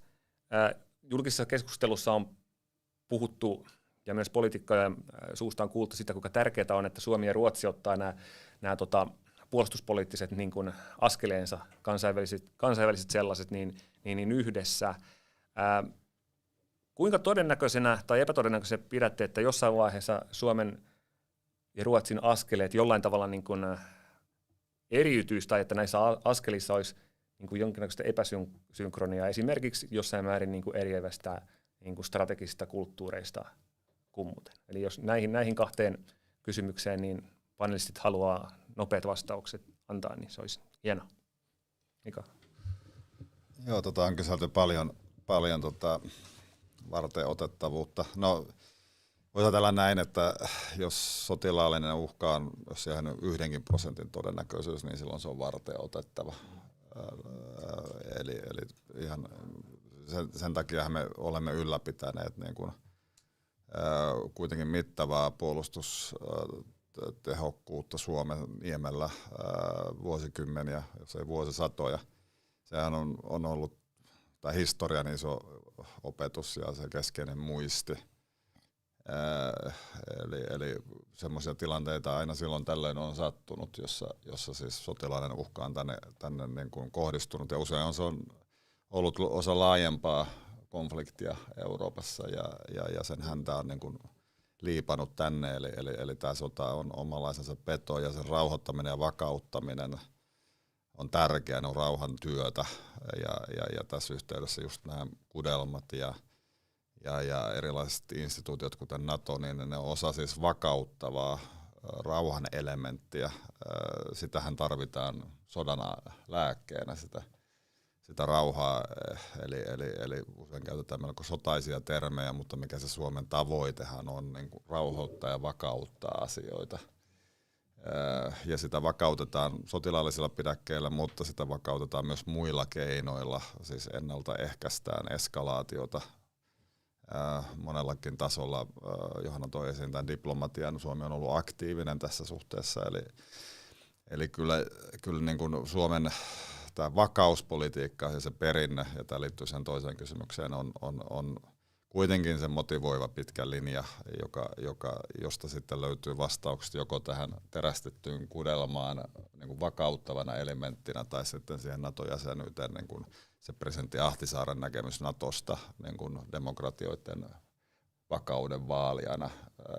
Hän oli presidentti, joka tuki tätä jäsenyyttä ja näki sen niin kuin mielekkäänä. Eli vakauskäsitteestä ja rauhan käsitteestä ne löytyy ne vakuuttavimmat argumentit, mutta se pitää huomata, että eri mailla on eri turvallisuuskulttuurit. Ruotsilla on pitkäaikainen Napoleonin sodista juontuva oma linjansa, se suurvalta-aseman menetys, niin heijastui tähän neutraliteetin puolueettomuuden käsitteen niin kuin eri muotoihin. Kylmän sodan aikanahan Ruotsi oli siis sodan syttyessä liittoutunut länteen, mutta rauhan aikana puolueeton valtio. Toisen maailmansodan olosuhteessa Ruotsi siis pysyi puolueettomana osan aikaa suhteessa Suomen tai talvisotaan. Ruotsi ei ollut puolueeton, vaan se oli sotaan osallistumaton valtio. Ja tässä nämä niin kuin nyanssit tulee, siis jos me vähän kaivamme historiankirjoja, niin löytyy niin monta eri kombinaatiota, mitä valtiostatus voi olla. Ja yksi keskeisin tämmöinen strategisen kulttuuriasia on tämä Yhdysvaltojen niin kuin doktriini tällaisesta ehdollisesta puolueettomuudesta, eli suhteessa Ukrainaan he ovat ehdollisesti puolueettomia, he eivät ole sodan osapuoli. Tämä tarkoittaa sitä, että Yhdysvallat sotilaallinen huoltovarmuus Ukrainan kanssa, kun se joutui hyökkäyksen kohteeksi, voidaan ylläpitää siis sitä tasoa, mitä aikaisemminkin Ukrainaan vietiin. Ja Yhdysvallat toimittaa sen siis nyt aseita, ja ne tavallaan on asejärjestelmiä, mitä aikaisemminkin toimitettiin, niitä toimitetaan nyt mittavammin. Ja tätä kautta Yhdysvallat kokee, että se ei ole sodan osapuoli. Tämä on yhdysvaltalainen doktriini, eli joka maalla on vähän niin kuin omanlaisensa. Suomihan nyt toimittaa aseita, aikaisemmin niitä ei näin mittavasti toimitettu, eli tavallaan Suomi niin kuin oli enemmän tässä niin kuin agiili kuin esimerkiksi Yhdysvallat, jos sitä suhteessa katsotaan. Eli siinä on niinku variaatioita, mitä valtiostatukset on, ja ne juontuu sieltä poliittisesta kulttuurista, ja Ruotsin NATO-keskustelu elää niinku tavallaan siinä omassa kuplassaan ja Suomen omassa kuplassaan. Niitä yhtymäkohtia on paljon, näitä intressiyhtymäkohtia erittäin paljon, mutta kyllä niitä historiallisia erojakin on, ja sitä kautta semmoinen niinku saumaton ajatus niinku synkronoidusta Pohjolasta, jos siellä lasketaan vielä Norjan mukaan, niin se on vaikea, mutta siis kyllähän tämmöinen terästetty kudelma voidaan niin kuin erilaisten strategisten kulttuurienkin pohjalle niin kuin synnyttää. Matti heiluttelee innokkaasti sormea. Minä. Niin siis jatkan tuohon Mikan pointtiin saumattomuudesta. Mun mielestä tässä nyt tämmöisessä laajemmassa konfliktilanteessa tulee esiin se, että se, vaikka Ruotsia ja Suomea paljon käsitellään samassa klimpissä, niin nyt ei se saumaton ole. Nyt turvallisuusuhka on terävämpi. Tällä rajamaassa se tuntuu terävämmältä, ja meillä se aiheuttaa erilaisia pohdintoja kuin Ruotsissa, joka etenee nyt eri tahtiin. Ja meillä se erokin on ehkä se, että täällä meillä liittoutumattomuuteen, puolueettomuuteen liittyvät kysymykset on ollut himpun ehkä välineellisempiä, missä sitten Ruotsissa varsinkin sosiaalidemokraattien piirissä niin alliansfrihet, liittoutumattomuus, joka tässä käytännön tasolla niin saataanko on aika rajallinen. Ruotsin sotilassuhteet on hyvin tiiviit lännen suuntaan, mutta kuitenkin se on tämmöinen kansakunnan yksi rakennuspalikka, ja se sitten, jos on iskostunut kansalliseen identiteettiin, niin sen tavallaan uudelleen arvioiminen kestää pidempään. Mutta Ruotsi-kysymys on näissä meidän turvallisuuspoliittisissa pohdinnoissa ja NATO-pohdinnoissa kuitenkin aivan olennainen. Me ollaan tilanteessa, jossa kuitenkin Suomi lähtökohtaisesti tarvitsee enemmän Ruotsia kuin Ruotsi Suomea, ainakin siinä mielessä, että se on, meillä on isompi homma sitoa heidät meidän turvallisuuteen kuin toisinpäin. Ja tämä pitää muistaa. Ja tämä on meille myös erityisintressi vaikka suhteessa mahdolliseen NATO-jäsenyyteen siinä tilanteessa, jossa Ruotsi ei välttämättä lähtisi heti mukaan. Ja se pitää tuonne Naton suuntaan viestiä ja myös keskustella, että onko meillä jotain erityisintressejä esimerkiksi neuvottelutasolla. Että missään nyt tässä pääministeri Andersson muutama päivä sitten ehkä vähän epäonnistuneesti puhuu tätä NATO-jäsenyydestä mahdollisena alueellisena epävakauttajana. Hyvin tämmöinen perinteinen ruotsalainen sosiaalidemokraattinen pointti, mutta ei niin kuin tässä tilanteessa kuulostanut hyvältä.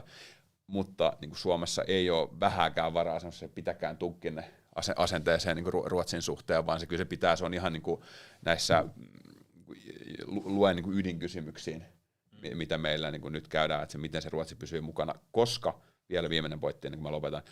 Siis Ruotsi on meille, jos ajatellaan, tilanne on sama nyt ja tilanne on sama NATO-jäsenyyden aikana, se on ihan konkreettisesti Suomen portti länteen huoltovarmuuden näkökulmasta, sotilaallisen huoltovarmuuden näkökulmasta, operatiivisemman sotilaallisen yhteistyön näkökulmasta. Me ollaan täällä niin kuin Euroopan pussin perällä ja Ruotsi on yksi portti tänne, ja se on hyvä muistaa, on tilanne mikä tahansa. Mä en päästä sua vielä pälkähästä, koska siis sähän oot tällaisen Pohjois-Euroopan tämän turvallisuusarkkitehtuurin asiantuntija, niin haluaisin vastauksen myös siihen ensimmäiseen kysymykseen, joka on siis todennäköisyys sille, että Suomi jotenkin joutuisi silmätiukkuksi poliittisen sotilaallisen painostuksen kohteen. Mä oikeastaan osaa sanoa, että meidän pitää keksiä, mikä se mahdollinen poliittinen intressi sillä osavoiman käytölle Suomessa on. Nyt sitä on vaikea nähdä. Jos ajatellaan verrataan Ukrainaan, niin kuin jo pidemmän aikaa se mahdollisuus, että Venäjä Ukrainassa asevoimaa käyttää, että semmoinen poliittinen intressi saattaa syntyä, niin se on niin kuin ollut nähtävissä. Että tässä on se ero. Jos ajattelee se historiasta, niin semmoinen tilanne, jossa Venäjä kokee, että se omaa turvallisuuttaan maksimoidakseen joutuu vähän niin kuin lainaamaan kaverilta ja ottamaan niin kuin Suomen niihin pohdintoihin mukaan, niin se varmaan on se yksi tie, mutta silloinkin siinä olisi taustalla sitten isompi turvallisuuspoliittinen kuvio, että se vaan niin kuin rajautuisi tänne, niin mä en niin kuin lyhyellä aikavälillä enkä pidemmälläkään niin kuin välittömästi näe semmoista mahdollisuutta, mikä se heidän niin kuin konkreettinen poliittinen intressi sotilaallisesti täällä toimii olisi, mutta ehkä se on vaan mun niin kuin mielikuvituksen puutetta. Mä ajattelin syypätä, en vastaa tuohon Ruotsi-Suomi-juttuun, koska Matti vastasi sen täydellisesti, ja mä olen samaa mieltä, ruotsalaiset tunkit on hyviä, eli niitä tarvitaan kyllä. Sitten vakauspolitiikassa vaan sanottava se, että Venäjähän ei näe, että Suomen turvallisuuspolitiikka on vakaata. Siis jos miettii niitä massiivisia muutoksia sen pari vuosikymmenen tai edes viimeisen 5 vuoden aikana, mutta Venäjä ehkä onneksi näkee, että Suomen puolustusjärjestelmä, puolustuspolitiikka on suht vakaata. Mutta sitten tähän ekaan kysymykseen. se kai vähän riippuu, että miten tämä lähitulevaisuus nyt määritellään. Aivan kuten poliittinen johto sanoi, että juuri nyt mikään ei uhkaa Suomea. Se on juuri tästä kiinni. Mä sanoisin, että tietenkin on mahdollista. Ja suurvallat on etenkin ydinase-aikakauden jälkeen osoittaneet hämmentävää kykyä rajoittaa niitä sotia tai käydä niitä proksivoimin. Eli tämä ajatus, että jos Venäjä toimisi Suomea vastaan, niin se automaattisesti laajentaisi. Niin nythän me nähdään Ukrainassa, että sitä automaatiota ei välttämättä ole, ja kuten kaikki on melkein indikoinut, Yhdysvallat viimeiseen asti pyrkii rajoittamaan sitä, että se eskaloituisi. Se ehkä, mikä pitää mielessä, että onko Venäjällä juuri nyt kyky toteuttaa vastaavaa operaatio kuin Ukrainassa? No ei tietenkään, koska tämä ehkä ei kuulosta ilkkumiselta, mutta ukrainalaiset on tuhoamassa tarpeeksi paljon Venäjän kalustoa, joka on yleensä meidän lähellä. Mutta onko mahdollista, että jostakin syystä, ja mehän ei aina ymmärretä sitä, koska on riski tälle niin kuin peiliajattelulle, pari suomalaista saarta, suomalainen NATO-keskustelu jatkuu, otetaan pari suomalaista saarta ja sitten katsotaan vain, tavallaan Venäjä voi heittää noppia ja katsoa, että miten kaikki reagoi siihen. Niin tämä on ihan mahdollista. En mä sano, että se on todennäköistä, mutta se on mahdollista, ja kuten Mika sanoi, niin jos se ei ole 0, niin sitten sen pitää jo vähän niin kuin huolettaa. Jos saatan lisätä, että mehän puhutaan koko ajan tästä eskalaatiosta, ja esimerkiksi NATO-keskustelussa mietitään, että eskaloisiko NATO-keskustelu tilannetta, niin sillähän niin kuin tuodaan esille tämä mahdollisuus siitä, että asiat voivat koskea myös Suomea. Eli tässä käytetään tämmöistä vähän piilokeskustelua, niin olisi hyvä tietysti olla rehellisyys maanperiin, eli sit piilokeskustelusta, että oikeita skenaarioita, mitkä ne todennäköisyydet on, miten niitä voi kuvata, missä tilanteessa, millä muuttujilla, mitkä riskikertoimet liittyy mihinkäkin. Eli se selvitystyön pitäisi kattaa nämä ja päästä pois siis siitä niin kuin julkisen totuuden ja todellisen totuuden jaottelusta, joka Suomessa YYA-sopimuksen perintönä on meillä jäänyt niin kuin roikkumaan ilmaan, eli ei niin kuin haluta avata asioita, koska pelätään, että se saattaa niin kuin johtaa ihmisten pöyrääntymiseen, mutta jos tämä tunne suomalaisilla on, niin ne reagoi sitten gallupeissa ja ne reagoi muutenkin asioihin, eli ei sitä voi välttää, että rehellisyys niin kuin on tärkeä asia tässä asiassa. Mä just tähän sanoa, että tässä on tapahtunut selvä muutos, koska itse pitää sanoa, että kun 2014-2015 kirjoitin erilaisia skenaarioita, niin silloinhan on niin kuin pöyristyminen, että ei Suomea voi uhata mikään. No 2016 tuli sitten selonteossa, että sotilaallisen voiman käyttöä Suomea vastaan ei voida sulkea pois. Niin itse näen ainakin, että tämä valmius tähän keskusteluun on aivan eri tasolla nyt kuin 6-7 vuotta sitten, ja se on erittäin hyvä asia. Johanna. Joo, oikeastaan Mika tuossa tulikin sanoneeksi jo pari asiaa, mitä tuli mieleen, mutta ehkä niinku luntaat koulussa. Joo, toivottavasti mulla on sellaista viisautta käytössä, mistä sullekin on hyötyä. Vaikea tehtävä, mutta ehkä sen verran niinku tähän aikaisempaan keskusteluun niinku näistä todennäköisyyksistä ja mahdollisuuksista, niin kyllä tässä aika moni kommentaattori on myöskin niinku tuonut mun mielestä esiin hyvin sen, että mitä tahansa niinku Suomi tekee, niin mitä tahansa voi tapahtua. Tässä niinku, on se sitten tätä hullun miehen strategiaa, mihin Mikakin on aikaisemmin niinku viitannut, tai sitten se on joku niinku rationaalinen ja laskelmoitu päätös, niin tämähän on niinku erittäin hankalaa tällä hetkellä arvioida sitä, että mitä Kremlissä tällä hetkellä ajatellaan. Ja sitten tietenkin niinku tässä niinku kyynisenä niinku tulee aina niinku mieleen justiin tämmöinen vanhan neuvostoliittolaisen oikeusjärjestelmän niinku piirre, että jos syyllinen on tiedossa, niin kyllä ne syytkin sitten keksitään, että sinänsä niinku on todella niinku vaikea tilanne meidän päätöksentekijöille tällä hetkellä, mutta ehkä niinku tähän tavallaan aikaisempaan tähän NATO-keskusteluun ja niinku tähän liikkeellä olemiseen niinku sen verran, että mua niinku tavallaan kiinnostaa tässä niinku Suomen ja Ruotsin niinku yhteispolitiikassa niinku osittain se, että tavallaan, että jos ajatellaan, että meillä on niin kuin kolme erilaista mahdollisuutta tässä, että joko niin kuin ollaan Natossa, ei olla Natossa, tai sitten niin kuin muodostaa jonkinnäköinen tämmöinen niin kuin Suomen ja Ruotsin niin kuin ja niin kuin rintama tai erityisalue, niin onko tällaiselle niin kuin, ikään kuin tällaiselle pohjoismaiselle niin kuin vakauspolitiikalle tai niin kuin arvolle niin kuin tulevaisuudessa joku käyttö, että tällaisiakin niin kuin näkemyksiä mä olen kuullut itse, että tavallaan pitäisi pystyä katsomaan niin kuin tarpeeksi kauas sinne niin kuin myöskin Venäjän niin kuin sisäiseen kehitykseen ja sitten siihen, että millaisia mahdollisuuksia niin kuin siitä Natosta ulos jääminen voi tarjota.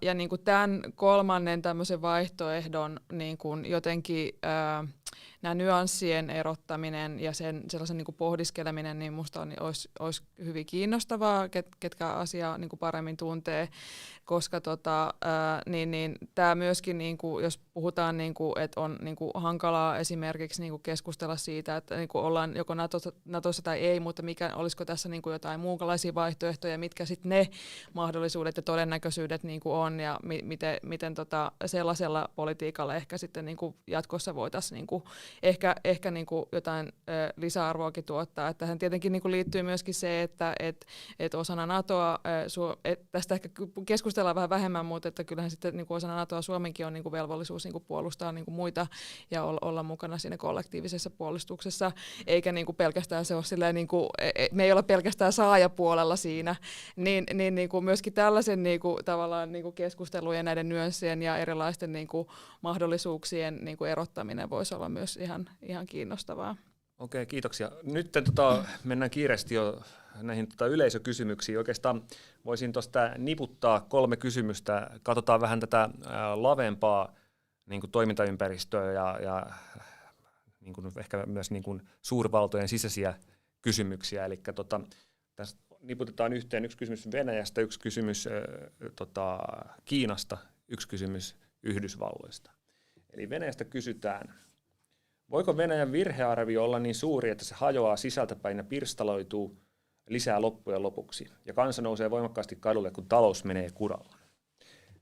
Sitten Kiinasta.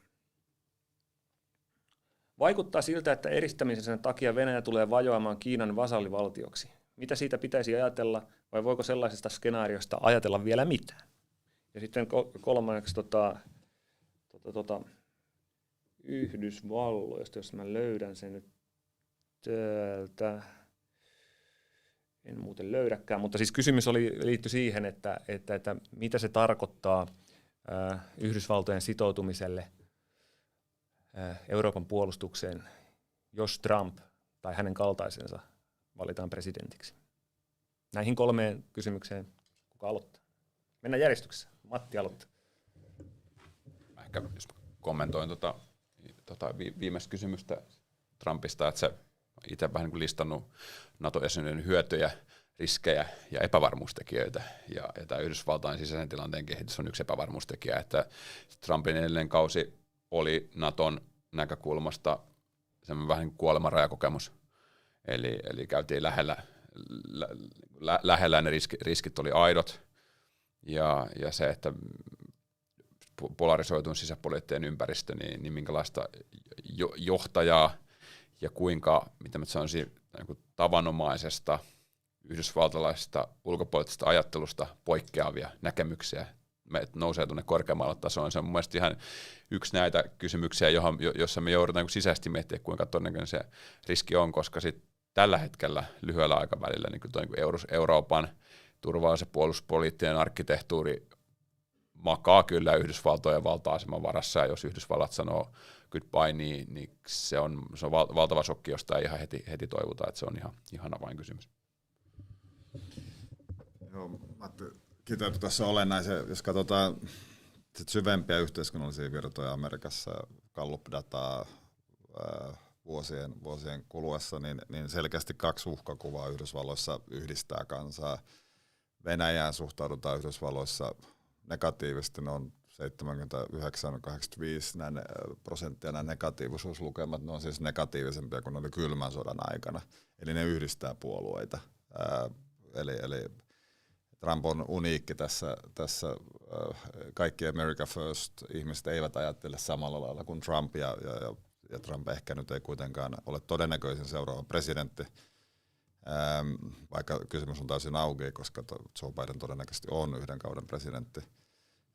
Ja toinen on Kiina-asia, joka tuossa kysyttiin kanssa, niin yhdysvaltalaiset näkee Kiinan uhkana, ja se on puolueiden välinen iso konsensus, eli kyllä Yhdysvaltojen ulkopolitiikka tässä suhteessa on suhteellisen ennakoitavissa olevaa, että se haluaa, että sillä on globaali rooli, se tulee pitämään kiinni niin kuin tietystä allianssisuhteista, Trumpkin piti niistä kiinni, haki vähän uusiakin jopa aloitteita tässä suhteessa. Trumpin aikanahan myös yksi NATO-maa livahti ovesta sisään, uusi NATO-maa.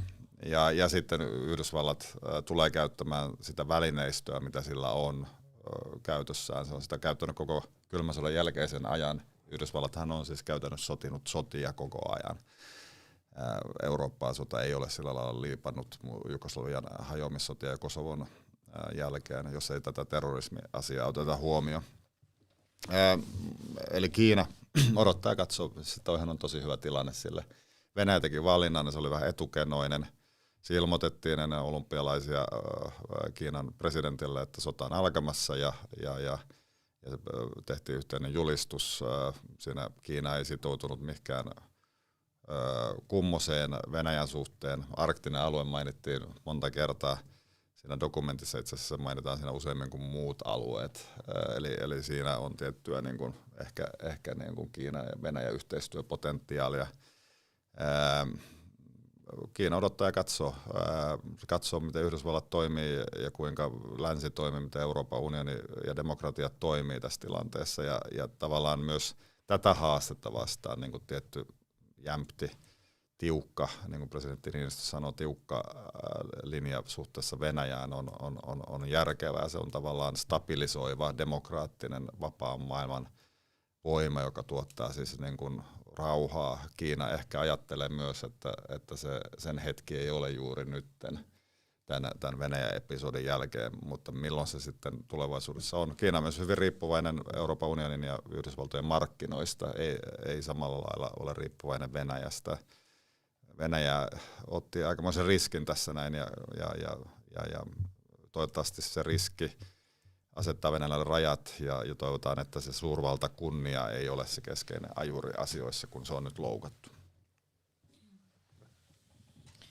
Joo, oikeastaan ihan lyhyesti mun osalta, että itse ehkä niinku tarkastelen näitä kyseisiä Kiina-Venäjän keskinäisiä suhteita niinku osana tätä laajempaa kansainvälisen järjestyksen muutosta ja sitä, että aika usein myöskin näkee, että Kiina-Venäjä ja sitten ehkä muutkin niinku BRICS-maat niin on niinku yhdistynyt tietynlaisten niinku yksittäisten asiakysymysten tai intressien ympärille ja sitä kautta niinku muodostanut niinku erilaisia tällaisia suhteita ja sitten tämä ehkä niinku semmoinen aatteellinen tai ideologinen puoli on niinku vähän vähemmällä ja monestihan siis näitä niinku ehkä Kiina ja Venäjä näissä kysymyksissä niinku yhdistää se sellainen tietynlainen niinku Yhdysvallat-vastaisuus, mistä ei ole niinku päästy eroon ja sitten tietenkin se, että niinku Eurooppa on tässä vähän niinku sijaiskärsijänä tämän niinku Yhdysvaltojen varjossa, mutta ehkä niinku,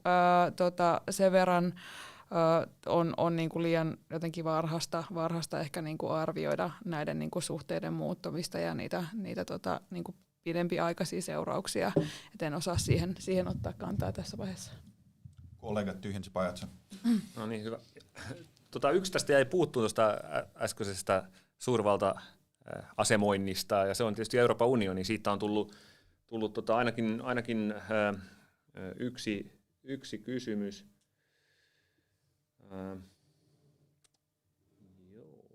Tossa. Eli Natosta puhutaan paljon, mutta miten asiantuntijat näkevät EU-roolin nyt ja lähitulevaisuudessa? Odetaanko tällä kertaa sieltä päästä? No hyvin nopeasti. Mä luulen, että varmaan joka iikka on yllättynyt. Loppujen lopuksi, miten yhtenäisesti EU on kyennyt toimimaan, oli sitten sanktioissa, oli sen sopimissa, että miten Ukrainasta sotaa pakenevia ihmisiä kohdellaan ja niin edelleen, niin se lienee ehkä alleviivaa taas tätä, että EU kehittyy, kun on kriisi, mutta mihin sitten se kehittyy tämän sodan jälkeen, niin vaikea sanoa. Sen voin melkein luvata, ellei Yhdysvallat vetäydy NATOsta ja NATO sitä kautta, niin EUn puolustuksesta, niin kuin puolustus ymmärretään Suomessa, eli tällainen niin kuin alueellinen puolustus, siitä ei tule mitään. Suoja, minkä EU tuottaa, on enemmän tämmöinen yhteiskunnallinen tämä resilienssipuoli.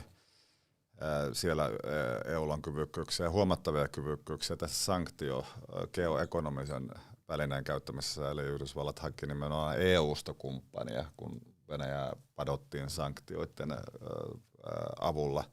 Eli siinä niin kuin EU on ollut tärkeä toimija, eli jos länsi antaa aseita, puolustuksellisia aseita Ukrainan puolustussotaan, niin se on yksi komponentti, joka on ollut tärkeä, mutta kyllä EU on ollut äärettömän tärkeässä roolissa tässä niin kuin kauppasaartoinstrumentin käytössä.